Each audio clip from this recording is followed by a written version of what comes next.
Hi miss. இன்றைக்கி நம்ம பார்க்க போகிறது welcome to my heart Jimin FF தான் பார்க்க போகிறோம். ஸ்ட்ரைட்டாக ஸ்டோரிக்குள்ளே போயிடலாம். இப்போ ஸ்டார்டிங்கில் நீங்கள் சரண் வீட்டில் இருக்கீங்க. மந்த்லி ஒன்ஸ் இல்லைனா வீக்லி ஒன்ஸ் ஆகுது அவங்க வீட்டில் தான் இருப்பீங்க. நீங்களும் சரண் அம்மாவும் கிச்சனில் குக் பண்ணிகிட்ருக்கீங்க. அப்போ அவங்களும் உங்கள் ஹேண்டை பார்க்குறாங்க. யுகா, உன் ஃபிங்கரில் அந்த ரிங் எங்க? அது நான் குளிக்க போகும்போது கழட்டி வச்சேன், போட மறந்துட்டேம்மா. ஓ, நான் கூட எல்லாத்தையும் மறந்துட்டேன்னு நினச்சேன் அப்படின்றாங்க. நீங்களும் உங்கள் வேலையை பார்க்குறீங்க. அப்போ அவங்க இருந்துட்டு, யுகா, நான் சொல்கிறேனேன்னு தப்பாக எடுத்துக்காத. உனக்கு இப்போ என்ன வயசாகிடுச்சு, இன்னும் உனக்கு ஏஜ் இருக்குது, நீ வேறு லைஃப்பை கூட சூஸ் பண்ணலாம். அம்மா ப்ளீஸ், நான் ஆல்ரெடி சொல்லிட்டேன்ல, இதை பற்றி பேச வேணாம். அது மட்டும் இல்லாமல் நான் இதெல்லாம் யோசிக்கிற சுச்சுவேஷன்லேயே இல்லை. ஆல்ரெடி எங்கள் அம்மா வேறு வந்து என்னை டார்ச்சர் பண்ணிகிட்ருக்காங்க. எனக்கு அதுவே கஷ்டமாக இருக்குது. இதில் நீங்களும் இப்படி பேசுனீங்கன்னா நான் எங்கே போவேன்? இருந்தாலும் சொல்ல வேண்டியது என் கடமைம்மா, அதனால தான் சொல்லிகிட்ருக்கேன். சரணையே நீ நினச்சி உன் லைஃப்பை ஸ்பாயில் பண்ணிகிட்ருக்க. அவன் இனிமேல் எந்திரிக்க மாட்டான். அந்த விஷயம் எனக்கே புரியுது, ஆனால் நீ தான் புரிஞ்சுக்க மாட்ற. இத்தனைக்கும் நீ ஒரு டாக்டராக இருந்தோம் உனக்கு ஏன் புரிய மாட்டேங்குதுன்னு தான் தெரியல. இல்லைம்மா, சரண் கண்டிப்பாக எந்திரிப்பார். எனக்காக. எனக்கு அவர் மேலே முழு நம்பிக்கை இருக்குது. அவர் கண்டிப்பாக என் நம்பிக்கையை வீணடிக்க மாட்டார். என்னமோ நீ நம்பிக்கிட்டே இரு அப்படின்றாங்க. கொஞ்ச நேரத்துக்கு அப்புறமா எல்லாத்தையும் குக் பண்ணிட்டு போய் டேபிளில் அரேஞ்ச் பண்ணுறீங்க. கெவின் பார்த்தா உட்காந்து ஃபோன் நோண்டிகிட்டு இருக்கான். கெவின் யாருன்னா சரணோட தம்பி. தென் எல்லாருமே உட்காந்து டின்னர் சாப்பிட்டுட்டு இருக்கீங்க. அப்போ உங்கள் மொபைல் ரிங் ஆகுது. நீங்களும் அட்டன் பண்ணி பேசுகிறீங்க. ஹாஸ்பிட்டல்லேருந்து தான் கூப்பிட்ருக்காங்க, எமர்ஜென்சி வாங்க அப்படின்னு சொல்லிட்டு. ஸோ நீங்களும் பாதியிலே எழுந்திரிச்சு போகிறீங்க. அப்போ சரண் அம்மா இருந்துட்டு, யுகா இருமா அப்படின்ட்டு அவங்க போயிட்டு ஃப்ரிட்ஜை ஓப்பன் பண்ணி ஒரு ஜாம் பாட்டில் கொண்டு வராங்க. இந்த ஜாம் உனக்கு ரொம்ப பிடிக்கும்ல, உனக்காக தான் செஞ்சு வச்சேன், மறக்காமல் சாப்பிடு. சரிம்மா, கிளம்புறேன். இரு யுகா, தனியாக போறியா? ஆமாம்மா, எமர்ஜென்சி, சீக்கிரம் போகணும். சரி இரு. கெவின், நீ கொஞ்சம் போய் யுகாவை ட்ராப் பண்ணிட்டு வா ஹாஸ்பிட்டலில். அப்போ உங்கள் மூஞ்சே மாறுது, இது இவன் கூட போகணுமா அப்படின்ட்டு. அதெல்லாம் வேணாம்மா, நானே போய்ப்பேன். வேணாம் யுகா, தனியாக போகணும், இரு அவன் வருவான் அப்படின்னு சொல்லிட்டு அவங்களும் போயிட்டு கெவின் அனுப்பி வைக்கிறாங்க. ஸோ அவனும் பைக் எடுத்துகிட்டு வரான். நீங்களும் அவன் கூட போகிறீங்க. போகும்போது அவன் வேறு சூயிங்கம் மென்ட்டு வேணுன்ட்டு அங்கங்கே பிரேக் போடுறான். உங்களுக்கு வேறு ரொம்ப டென்ஷன் ஆகுது. நீங்கள் டக்குன்னு வண்டியை நிறுத்து. எதுக்கு? வண்டியை நிறுத்துனா நிறுத்து அப்படின்றீங்க. ஸோ அவனும் ஸ்டாப் பண்ணிடுறான். நீங்களும் இறங்கிட்டு, எனக்கு போய்க்க தெரியும், நீ வீட்டுக்கு போ. ஆனால் அம்மா உன்னை விட்டுட்டு வர சொன்னாங்களே. எனக்கு போய்க்க தெரியும், உன்னை வீட்டுக்கு போகணும்னு சொன்னேன். யுகா, நீ ஏன் எப்போ பார்த்தாலும் என் மேலே கோவப்படுற? ஏன் என்னை புரிஞ்சிக்கவே மாட்டியா அப்படின்ட்டு உங்கள் கையை பிடிக்க வரான். நீங்கள் டக்குன்னு பின்னாடி போயிடுறீங்க. உன்னை நான் புரிஞ்சுக்கலையா? உன்னை புரிஞ்சுக்கிட்டதுனால தான் உங்கள்கிட்ட இருந்து விலகி இருக்கேன். என்னை நெருங்கணும்னு நினைக்காத. இதெல்லாம் உன் அண்ணாவுக்கு தெரிஞ்சதுன்னா அவர் உன்னை என்ன பண்ணுவாருன்னு தெரியுமா? ஏன் அண்ணனுக்கா? இது அங்கே டெட் பாடி மாதிரி படுத்திருக்கானே அவனுக்கா? அவனுக்கு தெரிஞ்சால் மட்டும் என்ன பிடுங்க முடியும்? இன்னும் 10 நாளைக்குள்ளே அவன் செத்தாலும் ஆச்சரியப்படுறதுக்கு இல்லை. அவர் உன் அண்ணா. உன் அண்ணாவை பற்றி இப்படி பேசிகிட்டு இருக்க? எனக்கு என் அண்ணனை விட என் யுகாச்சலம் தான் முக்கியம். நானே அவன் எப்போ சாவுவான்னு தான் பார்த்துட்ருக்கேன். இந்த விஷயத்தை பற்றி நான் உங்கள் அம்மா கிட்ட சொன்னேன்னா சொல்லு. இத்தனை வருஷம் சொல்லாத நீ இப்போயா சொல்ல போகிற? தாராளமாக சொல்லு. அதுக்கு அவங்க என்ன பண்ணுவாங்கன்னு தெரியுமா? உன்னை எனக்கே கல்யாணம் பண்ணி வைப்பாங்க. அதுக்கப்புறம் யுகா எனக்கு மட்டும்தான். கெவின், வாய முடு, நான் உன்னோட அண்ணி. அந்த நினைப்பு எனக்கு இல்லையே. உன் புருஷன் இன்னும் கொஞ்ச நாளில் செத்துருவான். அதுக்கப்புறம் யுகா எனக்கு மட்டும்தானே. இன்னும் ஒரு வாரத்தை அவர் செத்துருவாருன்னு சொன்னேன்னா அப்புறம் என்ன பண்ணுவேன்னு எனக்கே தெரியாது. எனக்கு தெரியும்டா என் புருஷனை எப்படி காப்பாற்றணும்னு. இதுக்கு மேலே இந்த நினப்போட என்கிட்ட பேசினேன்னா உன் பல்ல உடச்சிருவேன் அப்படின்னு சொல்லிட்டு நீங்கள் பாட்டுக்கு போகிறீங்க. இங்கே கெவினும் நக்கலாக சிரிச்சிட்டு நிற்கிறான். சரண் உங்கள் ஹஸ்பண்ட் தான். உங்களுக்கும் சரணுக்கும் மேரேஜ் ஆகி 6 மந்த் ஆகியிருக்கும். அந்த டைமில் தான் அந்த கார் ஆக்சிடெண்ட்டும் நடந்திருக்கும். அந்த ஆக்சிடெண்ட்டில் தான் உங்கள் அப்பா இறந்து போயிருப்பார். சரண் இந்த மாதிரி கோமா ஸ்டேஜில் படுத்துட்டான். உங்கள் அப்பா இறந்து 1 வருஷம் கூட ஆகியிருக்காது. உங்கள் அம்மா வேற ஒருத்தரை மேரேஜ் பண்ணியிருப்பாங்க. அந்த விஷயம் தான் உங்களுக்கு பிடிக்காமல் இருந்திருக்கும். அதனால தான் கோவமாக இருக்கீங்க. இத்தனைக்கும் உங்களுக்கு மேரேஜ் பண்ணிக்கிறதுல சுத்தமாக விருப்பமே இல்லை. உங்கள் அம்மா தான் ரொம்ப அடித்து டார்ச்சர் பண்ணி உங்களை மேரேஜ் பண்ணிக்க சொல்லியிருப்பாங்க. உங்கள் அப்பாவாலேயும் உங்கள் அம்மாவை கண்ட்ரோல் பண்ண முடிஞ்சிருக்காது. பிகாஸ் உங்கள் அம்மா ரொம்ப ரிச் ஃபேமிலியிலேருந்து வந்தவங்க. ஸோ அவங்க இஷ்டத்துக்கு தான் அவங்க ஆடிட்டுருப்பாங்க. உங்களுக்கு 19 வயசு ஆக கொஞ்ச நாளைக்கு முன்னாடி தான் உங்கள் அம்மா மேரேஜ் பண்ணி வச்சுருப்பாங்க. அதில் கூட விருப்பமே இல்லாமல் தான் மேரேஜே பண்ணியிருப்பீங்க. பட் சரண் வீட்டுக்கு போனதுக்கப்புறமா சரணோட அம்மா அவங்க பொண்ணு மாதிரி தான் உங்களை ரொம்ப கேரிங்காக பார்த்துட்டு இருந்திருப்பாங்க. சரண்கிட்டையும் சொல்லியிருப்பீங்க, மேரேஜ் லைஃப்லலாம் இன்ட்ரெஸ்ட் இல்லை, நான் டாக்டர் ஆகணும் அப்படின்ட்டு. ஸோ சரணும் அதை புரிஞ்சுக்கிட்டு உங்களை டாக்டருக்கு படிக்க வச்சுட்டு இருந்திருப்பான். அந்த டைமில் தான் அந்த கார் ஆக்சிடெண்ட் நடந்திருக்கும். ஆக்சிடெண்ட்டுக்கு அப்புறமா சரணோட அம்மா சரண் எந்திரிச்சிருவான் அப்படின்ற நம்பிக்கையில் தான் இருந்திருப்பாங்க. ஆனால் அவன் எந்திரிக்கிறதுக்கு வாய்ப்பே இல்லைன்னு டாக்டரே சொல்லியிருப்பாங்க. இருந்தாலும் நீங்கள் நம்பாமல் அவனுக்கு இன்னும் ட்ரீட்மெண்ட் பார்த்துட்ருக்கீங்க. சரணோட அம்மாவும் இதெல்லாம் நீ பண்ணாத, உனக்குன்னு ஒரு லைஃப் இருக்குது, அதை பாரு அப்படின்னு தான் சொல்லிட்டு இருக்காங்க. இருந்தாலும் நீங்கள் கேட்குற மாதிரி இல்லை. சரணுக்கு இந்த மாதிரி ஆனதுக்கப்புறமா தான் கெவின் அவனோட வேலையை ஆரம்பிச்சிட்டான். உங்களை ரொம்ப பிடிச்சி டார்ச்சர் பண்ணிகிட்டே இருப்பான். இதனாலே சரண் அம்மாவை பார்க்குறதுக்கு நீங்கள் வீட்டுக்கும் போக மாட்டீங்க. அவன் வீட்டில் இல்லாத டைமாக பார்த்து தான் போவீங்க. பட் நீங்கள் வீட்டுக்கு வந்துட்டீங்கன்னு தெரிஞ்சிட்டாலே அவன் ஆஃபீஸ்க்குலாம் லீவ் போட்டு ஓடியாந்துருவான். அவனும் பார்த்துட்டே தான் இருக்கான் எப்படா சான்ஸ் கிடைக்கும் அப்படின்ட்டு. இப்போ நெக்ஸ்ட் டே மார்னிங் உங்கள் ரூமில் நீங்கள் நல்லா தூங்கிட்டு இருக்கீங்க. அப்போ யாசின் வந்துட்டு, யுகா யுகா யுகா எந்திரடி. இன்னைக்கு உன்னோட வேலை தான். நீ தான் போய் கிராசரி ஐட்டம்ஸ்லாம் வாங்கிட்டு வரணும். வாங்கிட்டு வந்து வச்சிரு. பணத்தை நான் இங்கே டேபிளில் வச்சுருக்கேன், எடுத்துக்கோ. அப்புறமா எனக்கு டைம் ஆகுது, நான் சீக்கிரமாக போகணும். நீ நூடுல்ஸ் செஞ்சு சாப்பிட்ரு. பிகாஸ் மார்னிங் நாங்கள் நூடுல்ஸ் தான் சாப்பிட்டோம். ஸோ நீயும் செஞ்சு சாப்பிட்டுக்கோ அப்படின்னு சொல்லிட்டு அவங்களும் வெளியே போகிறாங்க. டோர் ஓப்பன் பண்ணால் அங்கே வாட்ச்மேன் கையில் ஃப்ளவர்ஸ்லாம் வச்சுட்டு நின்றுட்டுருக்காரு. என்னன்னா கையில் ஃப்ளவர்ஸ்லாம்? இது உங்கள் ஃப்ளாட்க்கு தான் வந்திருக்கு. எங்கள் ஃப்ளாட்க்கா? யாருக்கு? தெரியல மேம் அப்படின்ட்டு கையில் கொடுக்குறாரு. யாசனும் பார்க்குறாங்க. அப்போ ஜோ பார்த்துட்டு, என்னடி அது? ஏதோ ஃப்ளவர்ஸு. அது தெரியுது, யார் கொடுத்தாங்களா தெரியல. இதில் ஏதோ ஸ்டிக்கி நோட் இருக்குது. Hello monster. ஹலோ மான்ஸ்டரா? அப்படி யார் போட்டிருக்கிறது? தெரியல ஜோ, அப்படி தான் போட்டிருக்கு. வேறு ஏதாவது எழுதியிருக்கா? இல்லை, இங்கே கூட நான் பார்க்குறேன் அப்படின்ட்டு ஜோ வாங்கி பார்க்குறாங்க. ஒருவேளை இந்த ஜங்குக்கு உனக்காக அனுப்பியிருப்பானோ? எது, நான் மான்ஸ்டரா? அது மட்டும் இல்லாமல் அவன் இதெல்லாம் அனுப்பவே மாட்டான். எனக்கு அவனை பற்றி ரொம்ப நல்லா தெரியும். அப்போ யார் தான் இதை அனுப்புனது? தெரியல. ஒருவேளை உனக்கு யாராவது அனுப்பியிருக்காங்களா? எனக்கெல்லாம் யாரும் அனுப்ப மாட்டாங்க. அதுவும் மான்ஸ்டர்னு போட்டு யார் அனுப்ப போகிறா அப்படின்னு பேசிகிட்டு இருக்கும்போதே நீங்களும் ரூம்லேருந்து வெளியே வரீங்க. அப்போ யாசினோ, யுகா இவ்வளோ சீக்கிரம் வந்துருச்சிட்ட? நைட் டியூட்டி பார்த்தல, இன்னும் கொஞ்சம் நேரம் தூங்கு. இல்லை, எனக்கு தூக்கம் போயிடுச்சு. என்ன உங்கள் கையில்? இது ஃப்ளவர்ஸ் யுகா, யாரோ அனுப்பியிருக்காங்க ஹலோ மான்ஸ்டர்னு போட்டு. அப்போ நீங்களும் போயிட்டு வாங்கி பார்க்குறீங்க. அதை பார்த்தது உங்களுக்கு தெரிஞ்சு போயிடுது அது ஜிமின் அனுப்புனதுன்னு. ஜோவும், உனக்கு யாராவது தெரியுமா யுகா? யார் அனுப்புனாங்கன்னு உனக்கு எதாவது கெஸ் இருக்கா? அதான் யார் அனுப்புனாங்கன்னு தெரியலல்ல, அப்புறம் எதுக்கு தேவையில்லாமல் ஆராய்ஞ்சிட்ருக்கீங்க அப்படின்ட்டு அந்த ஃப்ளவர்ஸ் வாங்கி டஸ்ட்பினில் போடுறீங்க. உங்கள் 2 பேத்துக்கும் டைம் ஆகுது, வேலைக்கு கிளம்புங்க அப்படின்னு சொல்லிட்டு நீங்களும் கிச்சன் போகிறீங்க. அவங்க 2 பேரும் பெருசாக எடுத்துக்கல. ஸோ அவங்களும் கிளம்பிடுறாங்க. நீங்களும் நூடுல்ஸ்லாம் செஞ்சு சாப்பிட்டுட்டு ஃப்ரெஷ்அப் ஆகிட்டு வெளியில் கிளம்புறீங்க கிராசரி ஐட்டம்ஸ் வாங்குறதுக்கு. இப்போ ரோட்டில் நடந்து போயிட்டுருக்கீங்க. அப்போ பின்னாடி ஒரு காரு ரொம்ப ஸ்லோவாக உங்களை ஃபாலோ பண்ணிட்டே வருது. ஸ்லோவாக வந்து உங்கள் பக்கத்தில் ஸ்டாப் ஆகுது. நீங்களும் பார்க்குறீங்க. உள்ளே இருந்து ஜிமின் இறங்குறாரு. அவரை பார்த்ததுமே இவனா அப்படின்ற மாதிரி பார்த்துட்ருக்கீங்க. கண்டுக்காமல் போகிறீங்க. அப்போ ஜிமினும் உங்கள் கூடயே வராரு. என்ன பார்த்தும் பார்க்காத மாதிரி போகிற? அதான் தெரியுதுல்ல பார்த்தும் பார்க்காத மாதிரி போகிறேன்னு. எதுக்கு என் கூடயே வந்துட்டுருக்கீங்க? எதுக்குன்னு உனக்கு தெரியாதா? நானே கேட்டனே, அதை பற்றி என்ன சொல்கிற? அதை பற்றி சொல்கிறதுக்கு என்ன இருக்குது? அதை பற்றி யோசிக்க கூட நான் தயாராக இல்லை. உங்களுக்கு யார் இங்கே வர சொன்னது? தேவையில்லாமல் வந்து எதுக்கு என்ன டிஸ்டர்ப் பண்ணுறீங்க? டிஸ்டர்ப்? நான் உன்னை டிஸ்டர்ப் பண்ணுறேன்னு வச்சாலும் என்ன நீ எப்படி சொல்கிற அப்படின்ட்டு உங்கள் ஷோல்டர் மேலே கை போடுறாரு. நீங்கள் டக்குன்னு கையை தட்டி விட்டுடுறீங்க. என்ன நினச்சிட்ருக்கீங்க? நான் தான் சொல்கிறேன்ல என்னால் முடியாதுன்னு. அப்புறமா ஏன் இப்படி வந்து என்னை இம்சை பண்ணுறீங்க? ஒரு டைம் சொன்னால் உங்களுக்கு புரியாது? புரியலையே.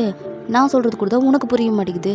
புரிஞ்சுக்கோ யுகா, ஏன் அப்படி நீ பண்ணுற அப்படின்ட்டு க்ளோஸாக வராரு. அப்போ நீங்கள் டக்குன்னு ஜிமினோட நீஸ்லேயே உதச்சிடுறீங்க. அவருக்கு வலி தாங்க முடியல, டக்குன்னு குனிஞ்சு உட்காடுறாரு. இந்த வேலையெல்லாம் என்கிட்ட வச்சுக்காது. உன்னை பார்த்து நிறைய பொண்ணுங்க உன் பின்னாடியே வரலாம், ஆனால் அந்த மாதிரி நான் கிடையாது. இதோ உனக்கு ஃபஸ்ட் அண்ட் லாஸ்ட் வார்னிங். இதுக்கு மேலே என்ன ஏதோ தொந்தரவு பண்ணிட்டு இருந்தேன்னா அப்புறம் நான் சும்மா இருக்க மாட்டேன்.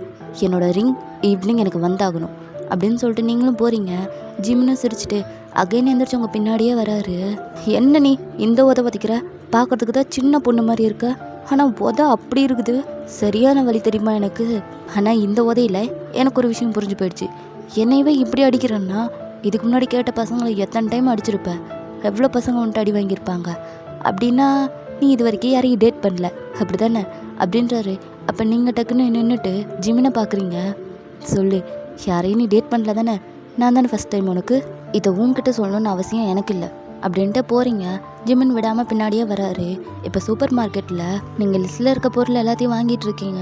ஜிமினும் உங்கள் கூடயே தான் நடந்து வந்துட்டுருக்காரு. தொணன்னு ஏதோ பேசிகிட்டே இருக்காரு. இதை வாங்கிக்கோ அதை வாங்கிக்கோ, அதான் பிராண்டடு, அதான் நல்லாயிருக்கும் அப்படின்ட்டு.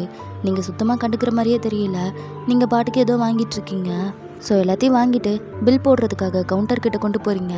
அவங்களும் பில் போட்டு இவ்வளோ விலை அப்படின்னு சொல்லிடுறாங்க. நீங்களும் பாக்கெட்டு செக் பண்ணுறீங்க. என்னது பணம் எங்கே அப்படின்ட்டு எல்லா பாக்கெட்டையும் செக் பண்ணி பார்க்குறீங்க. ஓ நோ யுகா, பணம் எங்கடி? இந்த பாக்கெட்டில் தானே வச்சுருப்பேன், எங்கே போச்சு அப்படின்ட்டு திரும்பி ஜிம்மினை பார்க்குறீங்க. ஒருவேளை இவன் எடுத்துருப்பானோ? சிச்சி, பணம்லாம் எடுக்கிறதுக்கு வாய்ப்பு இல்லையே. ஹஹா, இவன் சரியான கேடி. ஆல்ரெடி ரிங்கையும் எடுத்திருக்கேன், என்னோடய ஐடி கார்டையும் எடுத்திருக்கான்.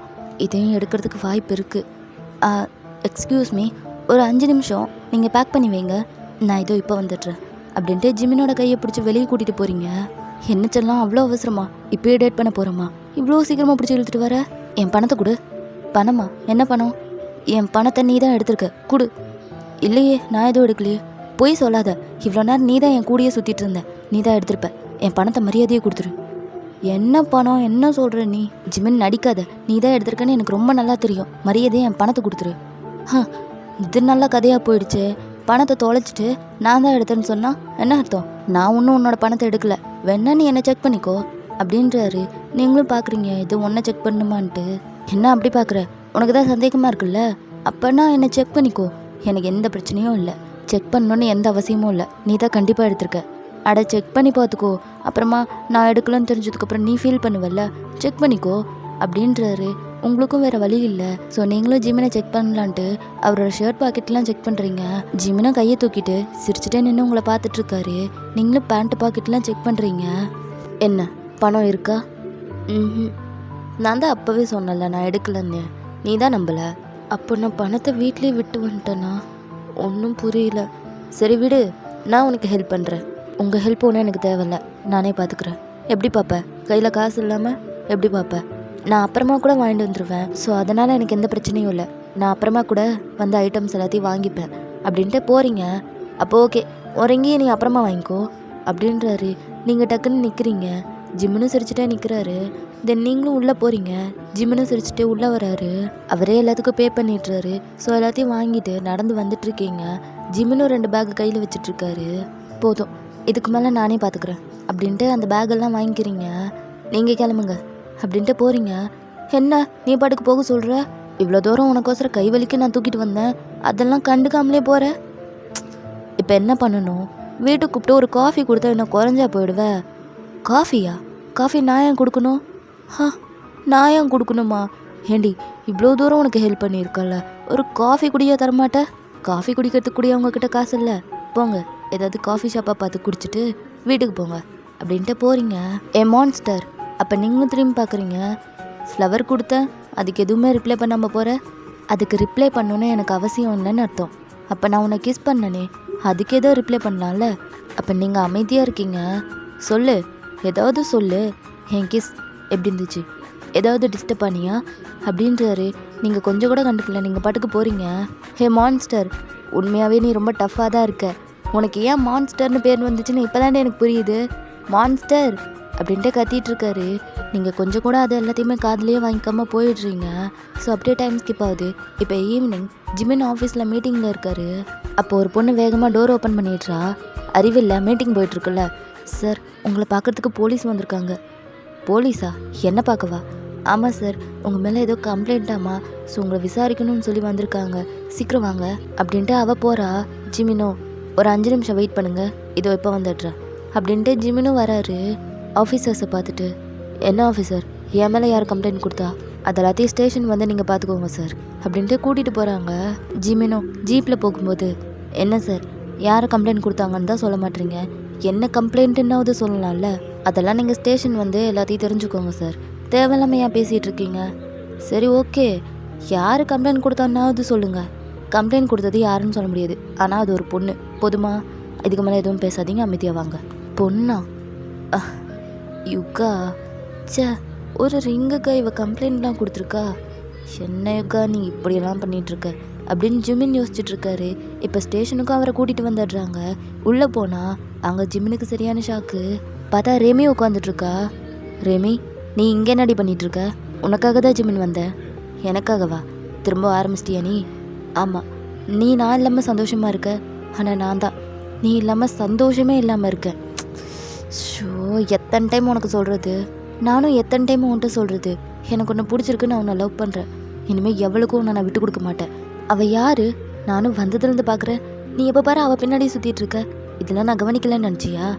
அப்போது இவ்வளோ நாள் என்னை வேவு பார்த்துட்டு இருந்திருக்க, வெக்கமா இல்லை உனக்கு? இல்லை ஜிமின், உனக்காக நான் என்ன வேணாலும் செய்வேன், இன்னொருத்திக்கு உன்னை சொந்தமாக விட மாட்டேன். ஷோ, இவ ஒருத்தி ஒன்றும் புரியாமல் பேசிக்கிட்டு.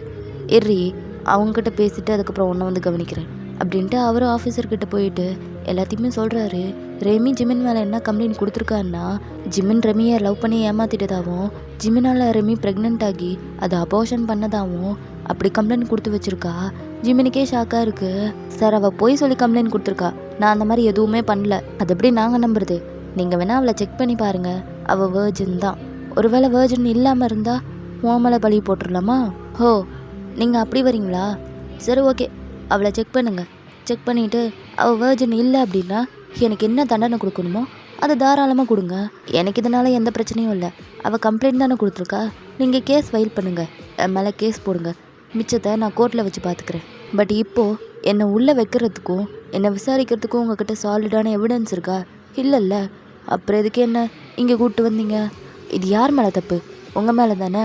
நான் உங்கள் மேலே கேஸ் போட்டேன்னா இத்தனைக்கு நான் வந்தோடனே நீங்கள் என்னை விசாரிக்க கூட இல்லை. தப்பு உன் மேலே இருந்தா அப்படின்ற மாதிரி தான் நீங்கள் கேட்டுட்ருக்கீங்க. ஸோ தப்பு என் மேலே தானே திருப்பி விடுறதுக்கு நீங்கள் பிளான் பண்ணிகிட்ருக்கீங்க. இதை நான் அப்படியே கோர்ட்டில் சொல்லுவேன், பரவாயில்லையா அப்படின்றாரு. அப்போ அந்த ஆஃபீஸருக்கே பயமாக தான் இருக்குது. ரெமியும் அந்த போலீஸ் ஆஃபீஸரும் ஃப்ரெண்ட்ஸ் தான். ஸோ அதனால தான் அவரும் கம்ப்ளைண்ட்டை சீக்கிரமாகவே ஃபைல் பண்ணிட்டாரு. ஜிமினையும் அரெஸ்ட் பண்ணி கூட்டிகிட்டு வர சொல்லியிருப்பாரு. பட் ஜிமினை அரெஸ்ட் பண்ணுற அளவுக்கு அவங்கக்கிட்ட சாலிடான எவிடன்ஸ் எதுவுமே கிடையாது. ரெமிக்கு இன்னும் டெஸ்ட்டு கூட எடுக்கலை. அதுக்குள்ளே எப்படி அரெஸ்ட் பண்ணலாம் அப்படின்ற மாதிரி தான் ஜிமின் கேட்டுட்ருக்காரு. ஸோ அப்படியே டைம் ஸ்கிப் ஆகுது. இப்போ ஹாஸ்பிட்டலில் ஜிமின், அந்த போலீஸ் ஆஃபீஸர் எல்லாருமே ரெமியை கூட்டிகிட்டு வந்திருக்காங்க ரெமிக்கு டெஸ்ட் எடுக்கிறதுக்காக. இப்போ அப்படியே உங்களை பார்த்தா நீங்கள் ரூமில் உட்காந்து ஒரு பேஷண்ட்டை செக் பண்ணிகிட்ருக்கீங்க. அப்போ ஜோ வேக வேகமாக ஓடி வராங்க. யுகா யுகா என் கூட வா. என்னாச்சு ஜோ, ஏன் அப்படி ஓடி வர?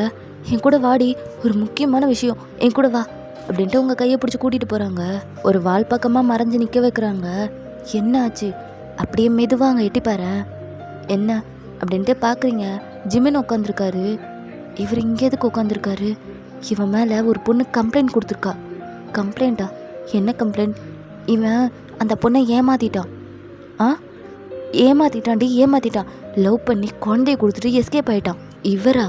ஆமாம், இதுக்காக தான் உன் பின்னாடியும் சுற்றுறான்னு நினைக்கிறேன். நீ எதுக்கும் ஜாக்கிரதையாக இரு. ஆனால் இவரை பார்க்கும்போதே எனக்கு அப்படியெல்லாம் தோணலையே. கொஞ்சம் நல்ல பையன் மாதிரி தான் தெரியுது. நல்ல பையனா? இப்படியெல்லாம் பண்ணுறவன் நல்லவனா? ஒரு பொண்ணை லவ் பண்ணி ஏமாற்றி குழந்தைய கொடுத்துட்டு போகிறவன் நல்லவனா? நீ பேசுறத பார்த்தா அவன் கூடியே போயிடுவ போல. சீச்சி, அப்படி இல்லை, எனக்கு அப்படி தோணலன்னு சொன்னேன். உனக்கு அப்படியெல்லாம் தோணாது. எந்த ரீசனுக்காகவும் இவங்கிட்ட மட்டும் விழுந்துடாத. அதுக்கோசரம் தான் உன்னை அவசர அவசரமாக கூட்டிகிட்டு வந்தேன். அவன் மூஞ்ச பாரு, இவ்வளோ பெரிய தப்பு பண்ணிவிட்டு ஒரு கில்ட்டி ஃபீலிங் கூட இல்லாமல் எவ்வளோ தெனாவிட்டா உட்காந்துட்ருக்கான் அப்படின்ட்டு அவள் பார்த்து திட்டிகிட்டு இருக்கா. நீங்களும் பார்க்குறீங்க. ஜிமினை இதை பற்றியெல்லாம் கொஞ்சம் கூட ஃபீல் பண்ணாமல் அவர் பாட்டுக்கு உட்காந்து சுற்றி வேடிக்கை பார்த்துட்ருக்காரு. அவர் மூஞ்சில் ஒரு பயம் கூட இல்லை. நீ வா யுகா, நமக்கு வேலை இருக்குது, நம்ம போய் பார்க்கலாம் அப்படின்ட்டு அவங்க உங்களை கூட்டிகிட்டு போகிறாங்க. ஜிமினும் இங்கே உங்களை தான் தேடிட்டுருக்காரு. நீங்கள் இந்த ஹாஸ்பிட்டலில் தானே வேலை செய்கிறீங்க. இப்போ அப்படியே ரூமில் நீங்கள் பேஷண்ட்டை செக் பண்ணிகிட்டு இருக்கீங்க. ஜோ பாட்டுக்கு ஜிமினை திட்டிகிட்டு இருக்கா. மனுஷனா இவன் ஒரு பொண்ணை ஏமாற்றிட்டு எப்படி தான் இந்த மாதிரி வர தோணுதோ. சரி விடு ஜோ, நீ ஏன் இவ்வளோ டென்ஷன் ஆகுற? கோவம் வருது யுகா, கோவம் வருது. இனிமேல் இந்த மாதிரி பசங்களாம் இருக்காங்க பாரு. சே, எப்படி கொஞ்சம் கூட ஒரு கில்ட்டி ஃபீலிங் கூட இல்லை. உன் பின்னாடி வேற சுற்றுறான். எனக்கு பார்க்க அப்படியே பற்றிக்கிட்டு வருது. யுகா, ஒரு விஷயத்தை மட்டும் மண்டையில் ஏற்றுக்கோ. என்ன ஆனாலும் இந்த மாதிரி ஒரு ப்ளே பாயை மட்டும் நீ செலக்ட் பண்ணிடாத. அதுவும் இவனை வேணவே வேணாம் யுகா. அதுக்கு நீ கடைசி வரைக்கும் கல்யாணமே பண்ணிக்காமல் ஒண்டிக்கட்டையாகவே இருந்துக்கலாம் அப்படின்றா. நீங்களும் அவளை பார்க்குறீங்க. ஜோக்குன்னு உங்களுக்கு மேரேஜ் ஆன விஷயம்லாம் தெரியவே தெரியாது. அதை ரொம்ப சீக்ரெட்டாக தான் மெயின்டைன் பண்ணிகிட்ருக்கீங்க. என்னடி அப்படி பார்க்குற? இந்த ஜிமினை மட்டும் உனக்கு பிடிச்சிருக்குன்னு சொல்ல மாட்டேல்ல? நீ ஃபீல் பண்ணாத, நான் அதெல்லாம் சொல்ல மாட்டேன். இப்போ நீ போ ஜோ, உனக்கு வேலை இருக்குல்ல, நீ போய் பாரு. ஆமாம், எங்கேயோ உட்காந்து புலம்பிகிட்டு இருக்கிறதுக்கு நான் போய் என் வேலையை பார்க்கலாம். சரி, நான் போயிட்டு வரேன் அப்படின்ட்டு அவளும் எந்திரிச்சு போயிடுறா. நீங்களும் அந்த பேஷண்ட்டெல்லாம் செக் பண்ணி அனுப்பி விட்டுடுறீங்க. யோசிச்சுட்டே உட்காந்துட்ருக்கீங்க. உங்களுக்கு என்னமோ தெரியல, ஜிமின் இதை பண்ணலையோன்ற மாதிரி தான் தோணுது. இருந்தாலும் அது எதுவுமே பெருசாக கண்டுக்கல. நீங்கள் பாட்டுக்கு உங்கள் வேலையை பார்க்க ஆரம்பிச்சிடுறீங்க. ஓகேடா, இதோட இந்த எபிசோடை நான் கம்ப்ளீட் பண்ணிக்கிறேன். நெக்ஸ்ட் எபிசோட் சீக்கிரமாக போடுறேன். பாய்.